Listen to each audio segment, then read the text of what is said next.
several times where I cried, but I tried my best not to cry in front of my kids. I held those sad moments back. My children are very observant though.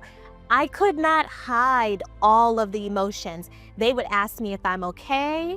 And I would say, mommy's sad right now, but it's not because of anything that you did.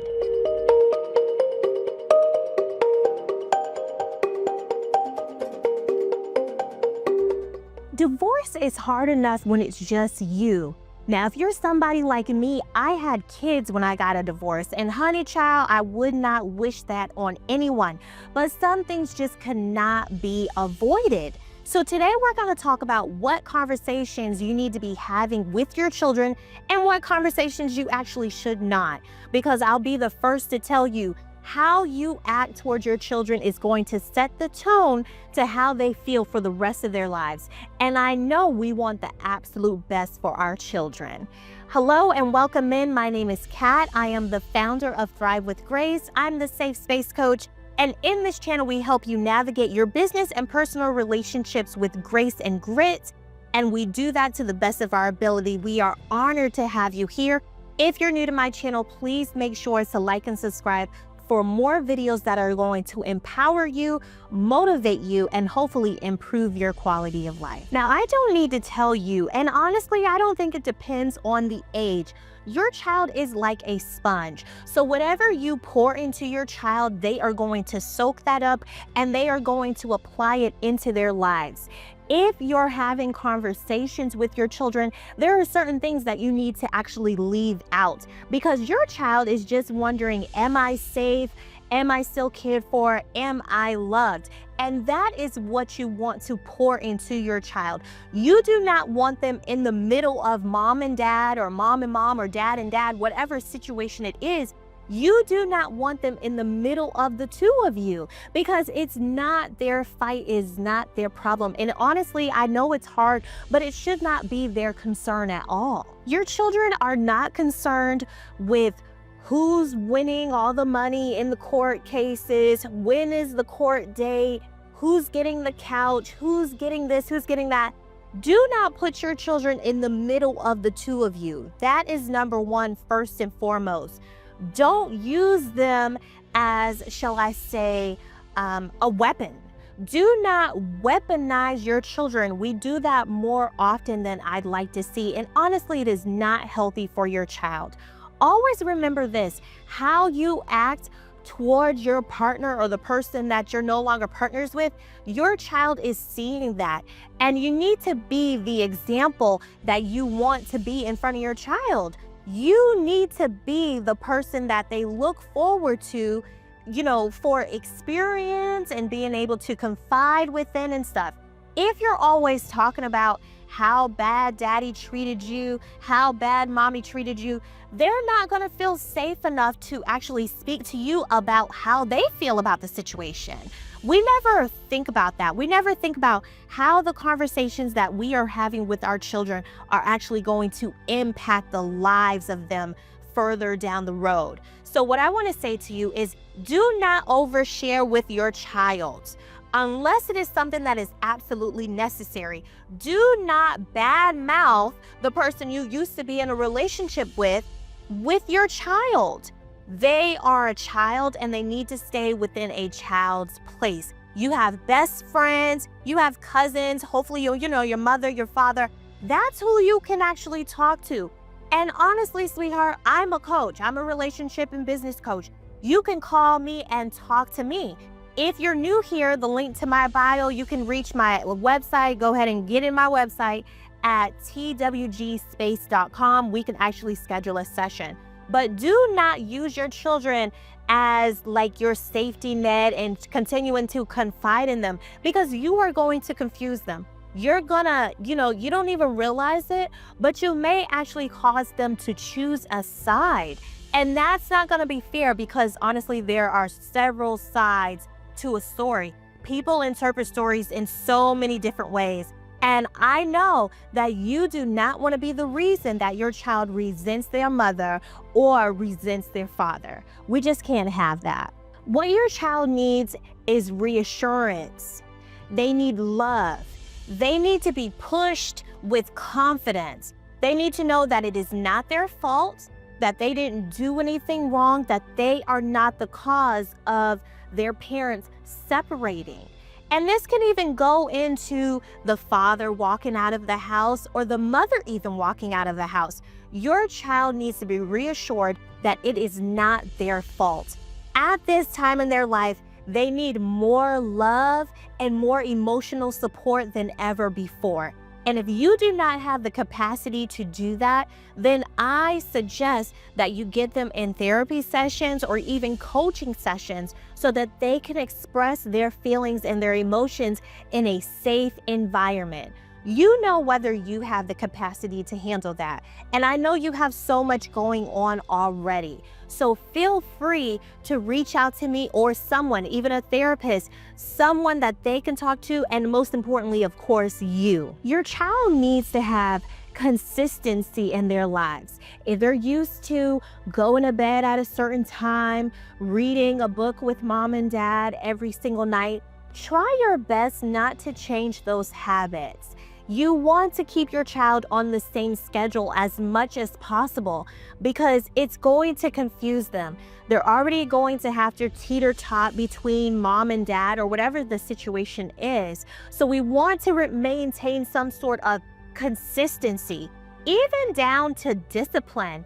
You and your ex have to communicate with one another. How are you going to discipline the kids? Even though they're in separate households, I am a firm believer that the discipline needs to be consistent across the board. No trying to be the fun dad or the fun mom. That is just going to cause confusion, and it is going to make your child pick a side. If dad is always letting the children stay up late and mom is not doing that, it could cause resentment between the child and their mother.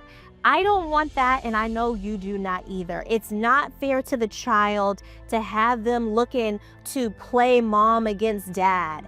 That is not healthy, and that is not how you want your child to view life in the future. Now, let's go through conversations that we should be having with our children. I recommend that you do it together. I do strongly recommend that. I realize that some divorce situations and breakups and heartbreaks are worse than others. But if you can, please put your personal feelings to the side and let's consider your children. First and foremost, let's keep God in the midst of our conversations. Have prayers with your child. That number one conversation I want you to have with your child is that mommy and daddy still love you. That this is not your fault, that you are always a priority, that you are not going to be forgotten or cast aside. You are loved, you are cherished, and you are valued. You want them to know that while mom and dad may no longer be together, understand that they are still a priority in your life. Then I want you to tell them that it's not their fault. A lot of times when our children love us so much, they want to take on the burden. They take on roles that were never meant to be theirs. They just want to take the pain away. And that is just the true unconditional love of a child. As you know, if you're new here, I'm a divorcee myself. I am a mother of two beautiful girls. And I cannot tell you how many times my daughters had those tough conversations with me. They actually brought it up to me, so I know what I'm talking about.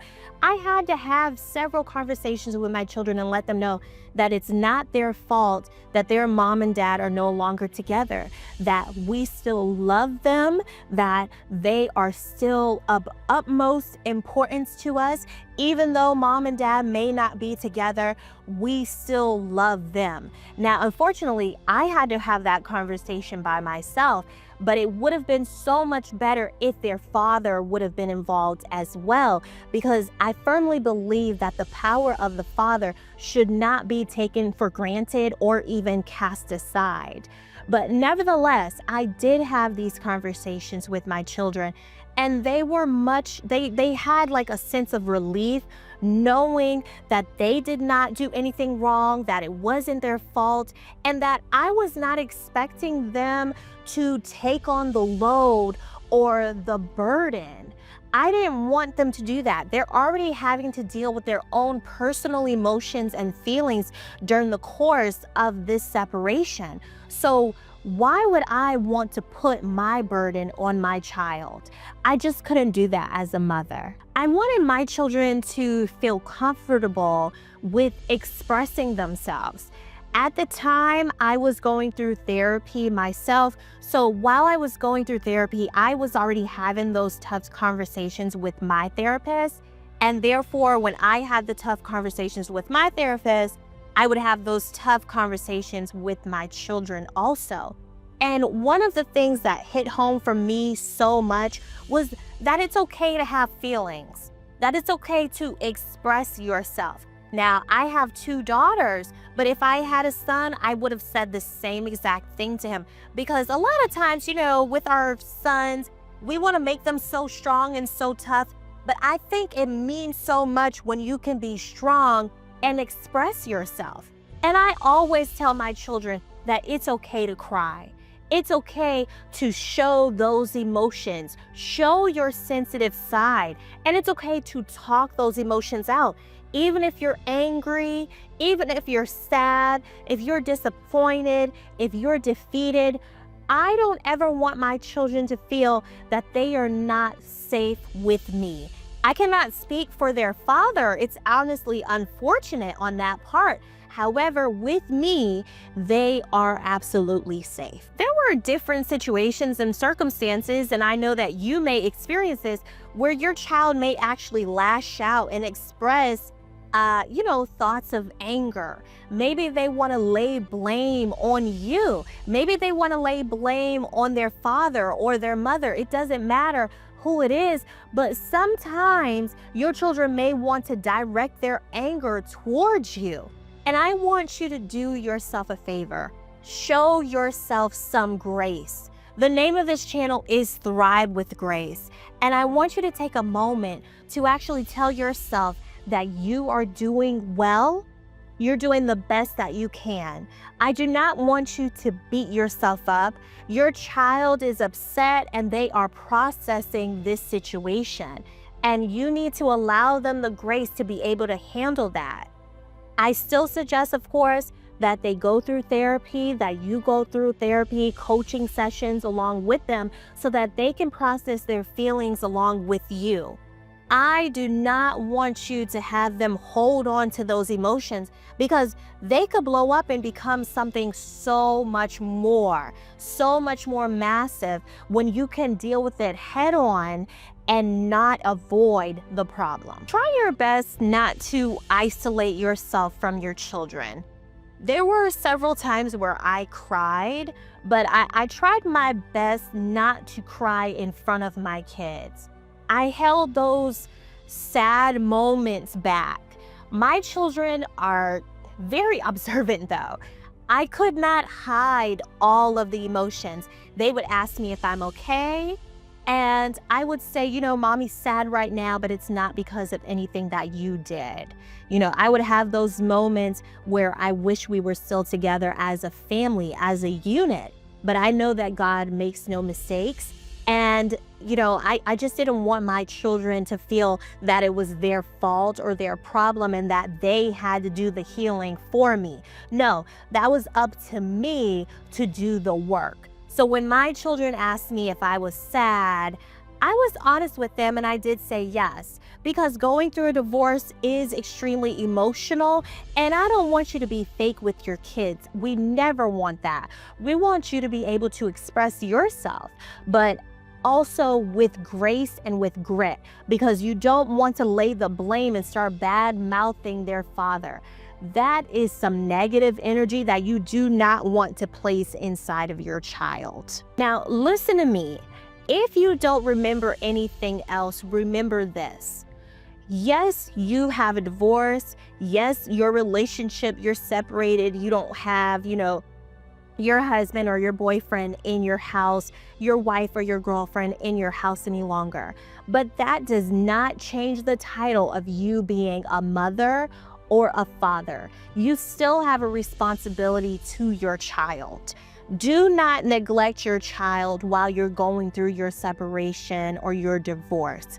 Your child is receiving all of the energy, all of the effort that you put out there. You want it to be as positive as possible. Bring God into your house, have a relationship with God, because I promise you that will help develop and strengthen your relationship with your child. Have prayer time, scripture time. Find a Bible-based church somewhere where you can actually join groups, because just like me, there are several individuals that have gone through divorces, and those individuals have children themselves. So if you have any questions, contact me. Let's schedule a time together. Contact someone that you know that has gone through a divorce, but an individual who has a positive outlook on life. Do not surround yourself with negative individuals, because that type of spirit, that type of energy will follow you home, and it may enter into your children. And we do not want that, and we cannot have that. Don't be afraid to have those tough conversations with your children. Allow them to express themselves. Allow them to cry if they need to. Hold on to your children, embrace them, and love on them. They do not stay young forever, and everything that you pour into them will help develop them into the wonderful human being that you see them to be in the future. So I hope that this episode was a blessing to you as it was towards me. If you haven't already, be sure to like and subscribe, and share this with someone that you know and love that needs this type of encouragement and this type of guidance. Until next time, peace.